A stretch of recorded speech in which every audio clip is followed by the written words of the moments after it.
Welcome, everyone, to Duke City Championship Wrestling's Real Show number 5. I, of course, am fabulous Freddy fame. Alongside me, Hobo Hank. Hobo, welcome, brother. How are you? Oh, no, Hobo. What has happened to Hobo's technology? Hobo's black screen. So we'll come back to he whenever he arrives. Also, my very good friend Barbara, known as Veronica Vega throughout the Duke City Championship Wrestling world. Oh, there's Hobo Hank as he welcomes himself back. Veronica Vega, welcome to the Real Show. Let's go. Hi, thank you. Excited to be here, friend? Yes, I'm so excited. Yeah, it's going to be a good one. Obviously, we're going to talk a little bit about you and your journey through professional wrestling, not just as a valet, but making your debut this past week at Duke City Championship Wrestling. That episode to air just 3 short weeks from now. So we're really excited about that, as you're going to be all over not just the state of New Mexico, but the worldwide world. Also, our very first 30-minute segment, 30-minute episode of Duke City Championship Wrestling will debut this Saturday at noon on Comcast Channel 26. Also, there'll be a live release on our YouTube channel. Don't forget that. And in conclusion, like, share, and tell all your best friends in the whole world because we want everyone to know. Hello, Hank. Welcome for a second time. How are you, brother? He's just stone cold. He's not there. It's just me and you, brother. Yeah. The world of technology. We'll figure out Hobo Hank. There he goes.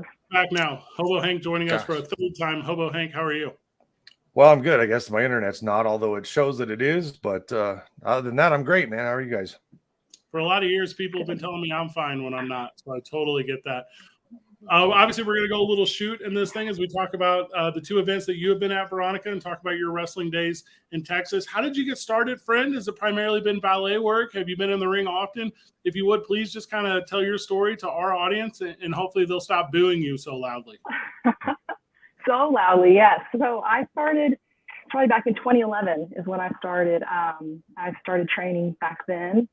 I went down to Florida, Ocala, trained with Dory Funk Jr., Funky Conservatory. So I did that for about 3 months, came back to Lubbock, linked up with some guys here who ended up training me, El Grande, El Gringo Loco. And so y'all probably know them. And then I've just kind of been in and out. So yeah, I did wrestle for a long time, off and on. And then I came back as a valet here recently with Charlie. Love everything about that. And Joe or Hobo Hank, when you were looking for talent in our surrounding areas, what about Veronica Vega jumped out? What about her court was important to you to bring in? And also, if Joe's frozen again, I'm going to love the laugh about this. And it looks like he might be. We'll go ahead and just go, just the 2 of us. We'll make it if we try, just the 2 of us. Do you know how that conversation went in your guys' end, Veronica, whenever you were being contacted by Joe, Hobo Hank, and our organization, kind of what that story was on how you guys made your debut, you and Charlie 50 and the surrounding group? Yeah, so I'm a part of Lamigra here with Squared Circle Pro and South Plains Championship Wrestling here in Lubbock. And so I know that they have Hobo and had good chemistry with those guys. And so he knew with Charlie, bringing him in, that he would bring a lot to the show and all those guys. And so I was linked up with him, with Charlie, and so thought about bringing us in, and it really worked, way more than we could have imagined. Rejoining us on the program for a 5th time, Hobo Hank. Hobo Hank, my friend Joe, welcome back. Veronica was just telling the origin story of how you reached out to her group in Amarillo and Lubbock and talked about how they were going to come over. Joe, what was your mindset on that from our end, from Duke City Championship Wrestling, and how important was it to bring in a heel faction from the hated state of Texas to really not just combat you, but combat the entire city?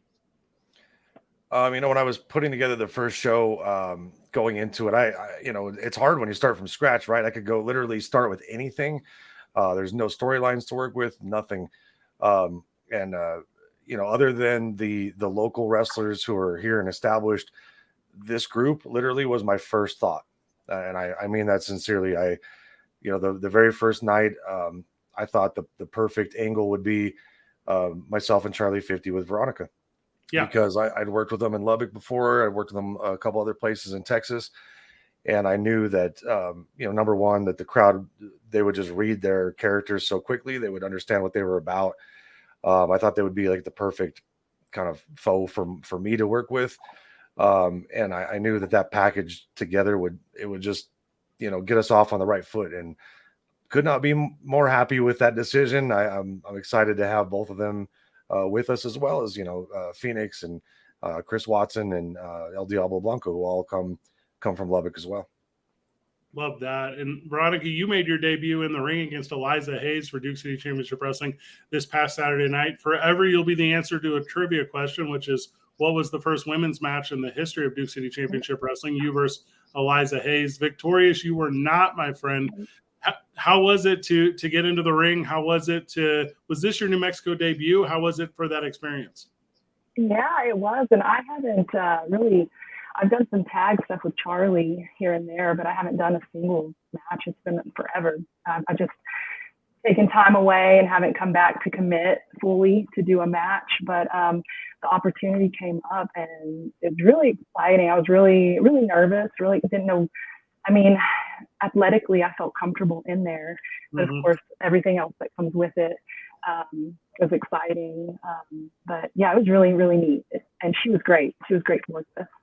Yeah, she's a perennial pro, and she was a real interesting addition to our roster. And I'm sure we'll take time on a real show with her at some point. But Joe and I we met her after our first show, which was kind of incredible. So, I think everyone who performs is also a fan of the product. Maybe that might not be correct. But Eliza had moved to town from the East Coast. Is that correct, Joe? And she had kind of mentioned how she was excited about getting back into the business. So, Joe, as you were putting those two together, how excited were you about having Eliza? And was it a last minute, or was it you reached out to Veronica early? Like, what was that conversation on, hey, we don't just want you to valet? So it was a little bit of both, Fred. I met, like I said, we met Eliza at the last show. She came from Florida. She came well recommended, and I always do my due diligence. Everybody tells me they're a wrestler and they want to work on our shows, but I do my homework. I pull up videos, I pull up headshots and all that good stuff. So, Eliza, obviously, she had what we were looking for. And she's down in Silver City, so she's now a New Mexican, and definitely wanted to incorporate her. I had a couple of thoughts, as to kind of who to pair her off with for the first women's match. And I did some reaching out. I asked a few friends, who do you recommend or who do you have available at the moment? And then, I reached out to Charlie to ask, what kind of options I had from the Texas area. And he mentioned Veronica worked. And as soon as he said that, I stopped. My search was over. Yeah. I said, I know exactly what I want to do. I know exactly how I want to do it. And it was perfect. And then, Veronica's a pro. Like we talked about it at the meeting and kind of laid out what I was hoping that would look like. And then she just nailed it 100%. It was perfect. Now, Veronica, you've worked in the business for some time now. Have you seen reactions to your gimmick as strongly as you've seen reactions to your gimmick here at the historic El Rey Theater in Albuquerque, New Mexico? No, I have not. It's been incredible, the way the crowd reacts, because I think it's pretty easy, the typical things that you might hear as a female and the way that my character has been portrayed and how I am with Charlie, whatever, the normal comments that I get from the crowd, not always appropriate. But this crowd didn't give me any of that. And it's probably the first time that I haven't heard that. And it was just like booing, and they were upset and they were mad with the storyline and what was happening, and they were in it. And that was really, really cool for me to hear that while I'm, walking around and hearing these things. Like, they're not talking about me because I'm a woman or doing whatever. It was like legit, you were mad at what's going on in the ring, and you're a cheater, and you're, and that was so much fun. We were all just, we talked about it on the ride back. It was just amazing. I believe your episode debuts August the 5th with your match. If that's not correct, I apologize at the time of recording. But we're obviously releasing our monthly recording in 30-minute segments forever. That's our vision. And so you and Eliza Hayes should be on Comcast Channel 26 and the YouTube channel on August the 5th. So we're very excited about that. I think I said during the broadcast, Joe, I said, all my homies hate Veronica Vega. And I think that's because it's the only conversation I have is how much people love Hobo Hank and how much people hate Veronica Vega. And it's mind-blowing to me because there's so much talent on this roster that Veronica, in your 2 exposures to our audience, you've been able to rise to the absolute top of jeers. How do you celebrate that? I know you talk about it, but we don't necessarily hand you a trophy for being the best bad guy. How do you go home with a big smile on your face? I know, that's the funny thing, because I was a face before, and that's when you can go and mingle with the fans and the little girls, and it's so exciting. And there was a little girl in the crowd this last show, and she had a poster up, and a little boy did too with Charlie. And like me, I just want to give him a hug and like, oh, that's so cool, high five, But it's like it's so different. But yeah, that whole approach is different because you can't just do that. But it is so cool to be a bad guy because it's so much fun and there's no expectation of, you just have to look at them or do something and they are just on it. And that crowd specifically, like that first show, I will never forget how loud it was. The whole show. I've never been a part of something like that. From beginning to end, there was a buzz. And so, so, I mean, they're in the back. We're like, oh, it's so cool. You hear how loud it, that kind of thing. So it's really neat. The historic El Rey Theater packed in 315 for our first show. That was on May the 25th. Then for our second show this past week, on July the 15th, we had 408 in attendance through the door, which is kind of an incredible number to us. We didn't necessarily know how quickly there would be a ballooning of the fandom here, but it has come very quickly. And thank you, obviously, Veronica, for being a gigantic part of that. Don't miss out on the next one, of course. That's August the 17th. We're back to our Thursday night format. You can get tickets at DCCWtickets.com. We've also shuffled our prices a little bit. So everything's down like $5. That's basically the answer. So we found that we could move more seats at a less cost because it would allow us to do what, Joe? That would be bring in more seats. So we're excited to be able to have that for the audience in attendance. Also, we're very excited to keep including the El Rey as a character itself in our storytelling. We got a lot of fun advancements coming up. I believe you saw some of those, Veronica. Did the venue feel the same to you in the second showing as it did the first? Did it feel bigger? Did it feel at all changed from the first time you made an appearance at the historic El Rey? Yeah, I think it felt bigger as we go out there and trying to like take it in and see how many people and kind of, because we did get to see the first one, how the setup and everything, kind of get to see what you guys did the second time around. It did feel different. We're live on Facebook. We're live on YouTube. And from the YouTube, this is to you, Joe. Will Matthew Robles be back? He's to pro wrestling in New Mexico, what Nigel Rabbit is to Texas, and what Jimmy Hart was to Memphis Wrestling. And this is an interesting question, Joe, because I was at some point tonight going to ask you, what is your vision for women wrestling with Duke City Championship Wrestling? And do you feel that Veronica and her cohort will maintain the top status as obstruction to goodness in Duke City Championship Wrestling? Well, I hate to give away spoilers. It's just not in my nature, but, Veronica is always going to have a home in Duke City Championship Wrestling, obviously. Second, the women's division, there's going to be more and more as we get bigger and bigger. So, you'll see some new faces. I can promise you, you will see a brand new woman wrestler on our next show if you come August 17th. So, that is a promise to you. And this one's an Albuquerque native. So she's making her return to Albuquerque after being away for some time.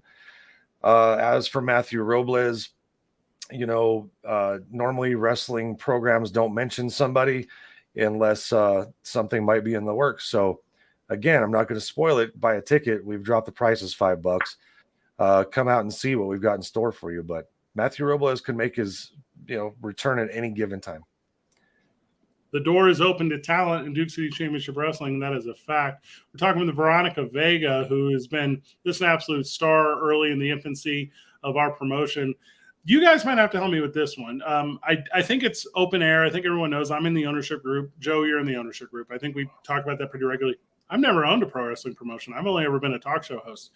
Veronica, have you been a part of startup wrestling promotions before, and does this one feel similar to what you have done historically, and what successes have they found? Yeah, so when South Banks Championship Wrestling was starting out, I was kind of around, I was training and getting involved with that. So I kind of saw as that started coming up. And so I know how much goes into this, how much money it takes, the production value and all of that. And I think I watched you guys last time we were talking about how you're ahead of the game, right? Whenever promotions start. and it takes them a while because you have to build that up. So getting to see what you guys have done with this, how quickly, is really, really neat.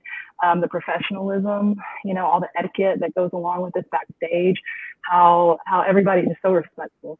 So that's really cool to see, because you could have everything and not have that. And then but it's both. And that is really cool to see, because I've been in seen enough promotions to kind of be able to tell that. So it's been really good. What's interesting about you saying that, not to cut you off, Joe, so I apologize. Joe and I were doing the inaugural Real show, and it was a concept at that time, right? We're gonna talk about the real aspect of pro wrestling. And we spent, Joe, 7 good minutes just talking about the quality of our seats.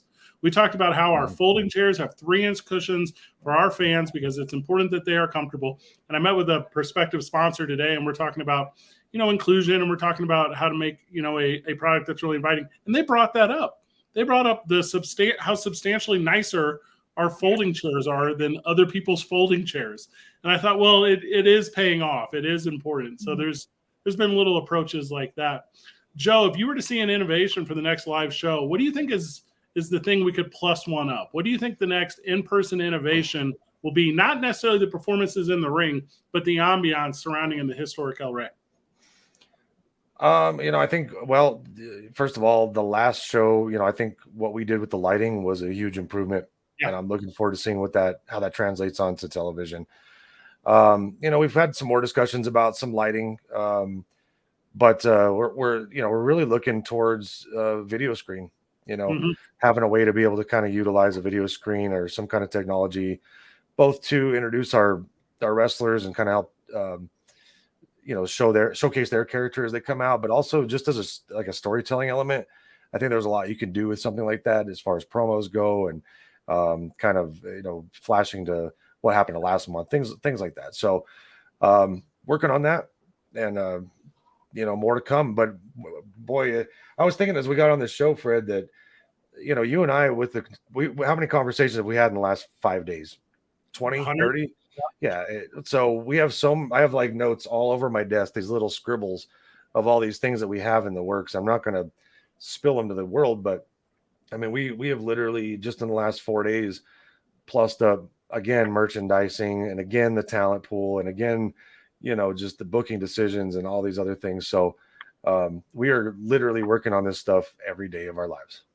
Yeah, there's a lot of truth to that. And, to circle that back to you, Veronica, Joe was talking about the idea of like adding a screen, and Joe's talking about merchandise. And he didn't mention, I know he's about to talk about this new radio deal we have in the works for a weekly terrestrial radio show based around our product. I know he's about to talk about social media. When you're living the gimmick, Veronica, how important are all those aspects to you for your character? How do you utilize all of the 360 approach to make sure that Veronica Vega is either cheered or jeered everywhere she goes? Yeah, so lots of help with the guys around me to kind of guide me on that. I ask so many questions. The production over here, we got Michael Morrison. He does a lot of the stuff with like the screen and the videos, and he's awesome at that.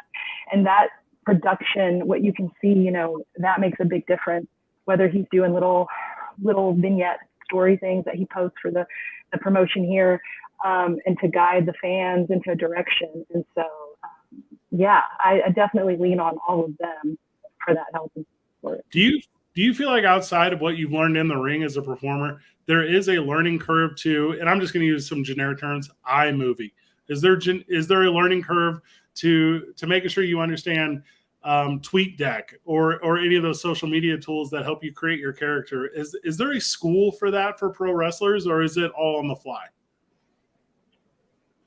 On the fly, yeah, I guess. Yeah. Yep. And that's everything. I mean, there's so many elements of pro wrestling where, and it depends too when you get into it. So I started in '96.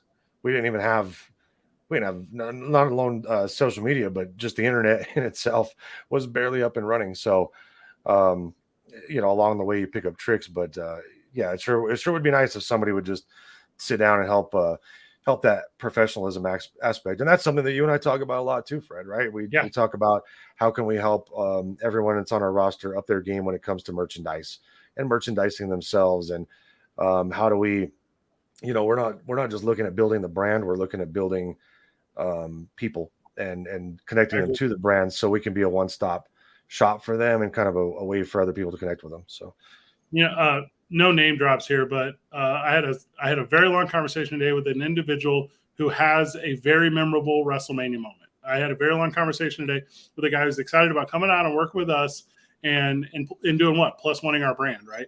And the idea is, as I'm able to speak to them, I can say, hey, this performer in our ring, they're of high character. Hey, this product that we put on television, it's of high quality. Hey, this merchandise we sell, number one, it's affordable, but number two, it's sought. This is sought materials. And there's like a lot of pride behind that. And I think it comes full circle with bringing in, if it's talent like Veronica Vega from Texas, or this individual who would be coming all the way from Chicago, Illinois to join us. So yeah, I think it's a smart decision to always do it one step better if you can. Veronica Vega joining us on the program. Obviously, she has just caught the worst energy of Albuquerque in every single way. Who do you celebrate that with at home, Veronica? Are you telling your partner? Are you telling the kids? Are you telling the neighbors that you went to Amarillo, or you went to Albuquerque and you were ran out of town because everyone hated you so much? Yes, it's so much fun. So my husband's a huge wrestling fan, and he's just like, she's really just you amplified. So, that's always funny. But no, it's so much fun. I had to get over like getting booed at first. Charlie would tell me things like, oh, they're so mean. Why did they say, that kind of thing? But it's so much fun. And I think it means something if we're getting that kind of reaction. So I know that much. But yeah, it's super fun with my husband. We talk about it. Love everything about that. Might jump in. I have actually a story that kind of lends itself right to this, Veronica, and I think you'll appreciate it. So I have there's two people that I know who were at the show last Saturday night. Both of them brought their daughters.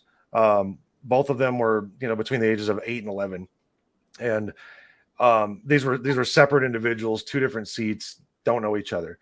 And one of them told me the story that when they got to the venue, the daughter really wasn't a wrestling fan, and she's very, very introverted. She's very quiet, and she kind of maintained that up until the point where you came out.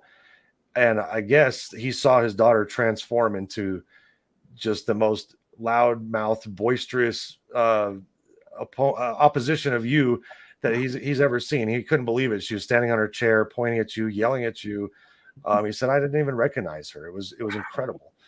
But then across the arena, your same presentation, this other individual, his daughter, once she saw you wrestle, he said it was kind of interesting because it took her, probably 10 minutes or so, but then she kind of leaned into him and she said, Dad, after watching them do what they did, I wonder if I could do that. And right.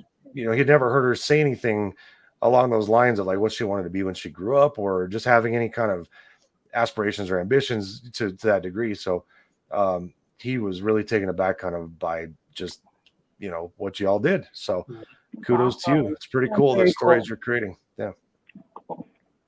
I love that, Veronica. Yeah. I love that you influenced two kids that night, but you also took 2 pins that night. So beat by Eliza Hayes in the middle of the ring, and then pinned again by, spoiler alert for anyone listening, not having been there in attendance, pinned by Hobo Hank, on top of Charlie 50. So there's another trivia for me. The first DCCW performer to catch 2 losses in one night. Veronica, it was not your evening. What is that like to have been part of 2 main events in back-to-back months here in Albuquerque? What's that like to be the headliner of Duke City Championship Wrestling? Honestly, it's such an honor, a privilege, because I see what you guys are doing, and to be able to be a part of it, and you guys asking us back that second time, because we're all working together there to make it the best show that it could be for the fans. And so, it's just super, super neat. There's such a buzz about y'all, even coming back here to Lubbock, talking to my wrestling friends and seeing what you guys are doing, asking questions about it and that kind of thing. So that buzz is definitely there, and it's only going to get bigger. So it's been really, really exciting for us. Love everything about it.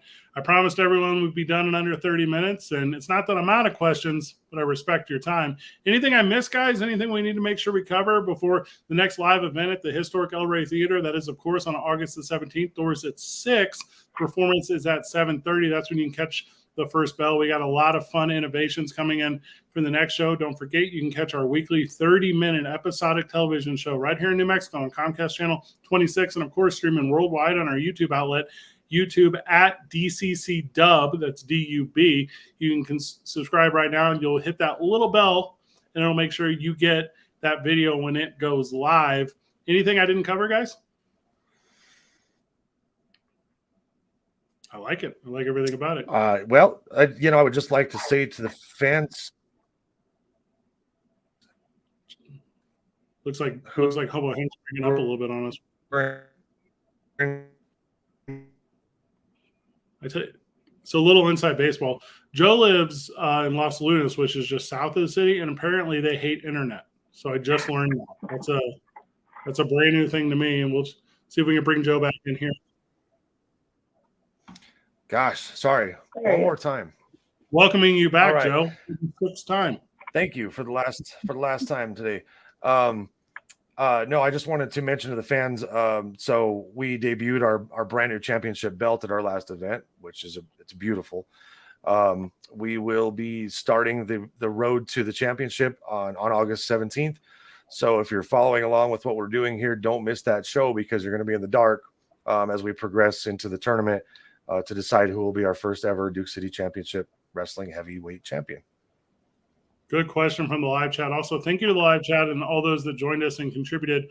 Where can tickets be purchased in person as opposed to online? Obviously, day of. You can get them at the box office, but I tell you what you won't get is a seat, because they're near sold out, I think, already.